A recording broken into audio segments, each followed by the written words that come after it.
5.7ની તીવ્રતાએ દિલ્હી, જમ્મુ કાશ્મીરથી લઈને પાકિસ્તાન સુધી ધરાધ્રુજી. લોકોમાં ભયનો માહોલ. દેશભરમાં ભારે વરસાદી માહોલ વચ્ચે હવે ભૂકંપ આવતા લોકોમાં વધુ ભયનો માહોલ ફેલાયો છે.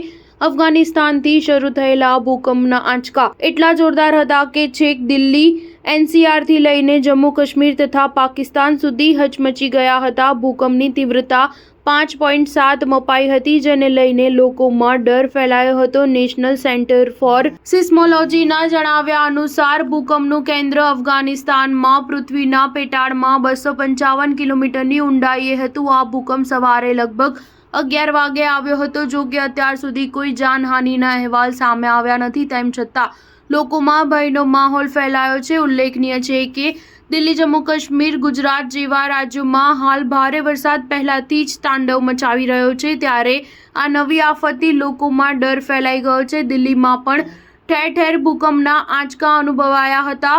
લોકો ડરના માર્યા ઘર, ઓફિસોની બહાર દોડી આવ્યા હતા. જમ્મુ કાશ્મીરમાં અગાઉ પણ 3 વખત ભૂકંપના આંચકા આવી ચૂક્યા છે. સ્ટાર ન્યૂઝ 7 હંમેશા સચ્ચાઈની સાથે.